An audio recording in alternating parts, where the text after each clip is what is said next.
سلام. اگر می‌خواهید زبان آلمانی را بسیار ساده و آسان از پنجره‌های موبایلتان، لپتاپتان و یا همین کامپیوترتان ببینید، پس این ویدیو را تا آخر ببینید. من تمام پروسه برگزاری کلاس‌های آنلاین را برای شما در این ویدیو تشریح می‌کنم. بسیار ساده و آسان هست. اینجا کلاس‌های آنلاین زبان آلمانی هست. ما طوری ویژه و خاص برای شما این زبان را تدریس خواهیم کرد. همانطور که در گذشته‌ها ما ثابت ساختیم و رضایت شما را به دست آوردیم، در آینده‌ها هم همچین اتفاقی خواهد افتاد. ما اولین کلاس آنلاین در سراسر دنیا هستیم که شما از سراسر دنیا میتونید با ما اشتراک بکنید و میتوانید که به مواد درسی ما آلمانی به فارسی دسترسی پیدا کنید. بالای کتاب‌های ما شما کلیک بکنید، به مواد درسی ما شما عملاً آنلاین دسترسی خواهید داشت. این کتاب‌های ما حق چاپش، حق کپیش به شما داده میشه. کسانی که مشکل خواندن و نوشتن دارن میتونن کتاب‌های ما را چاپ بکنن. اما عملاً از طریق موبایل، از طریق تابلت و از طریق کامپیوترهایتان میتوانید شما این کتاب‌ها را بخوانید. میتونید زوم این و زوم اوت بکنید. با بالاترین کیفیت ممکن شما میتوانید کتابای ما را بخوانید.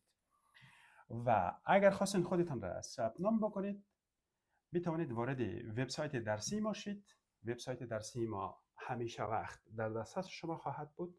این وبسایت درسی ما هست. توسط وبسایت درسی ما شما میتوانید که از دوره‌هایی که برگزار میشه با خبر شید و دوره‌ها خودتان را ثبت نام بکنید و یا از سرویس ها یا خدمات دیگری که ما در وبسایت عملاً برای هموطنان و همزبانان انجام بدیم بهره مند شوید.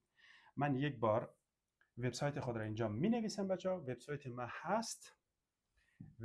هست www.ustadahmad.com. شما وارد وبسایت ما شید، از اون طریق هم خود میتونید ثبت نام بکنید و یا از طریق همین واتساپی که در بالا هست. حالا کلاس های ما همین طوری که تو من را تماشا میکنی همینطور لایو برگزار میشه. به شما اجازه سوال داده میشه. شما هر سوالی داشتید میپرسید و به تک تک سوالات شما، چه سوالات صنفی باشه و چه سوالات از دوج کورس با خود بیارید، به اینجا به تمام سوالات شما جواب داده خواهد شد و در اخیر هم به شما پروفونس vorbereiten کار میشه.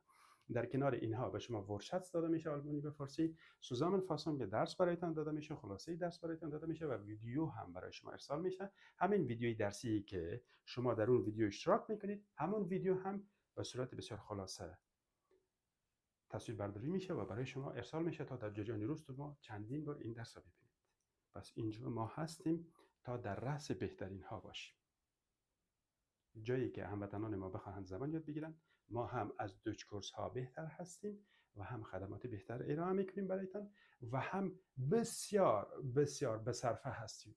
نه هزینه زیادی مالی میطلبیم و نه زمانی. در ظرف 1 الی 2 ساعت در روز شما میتوانید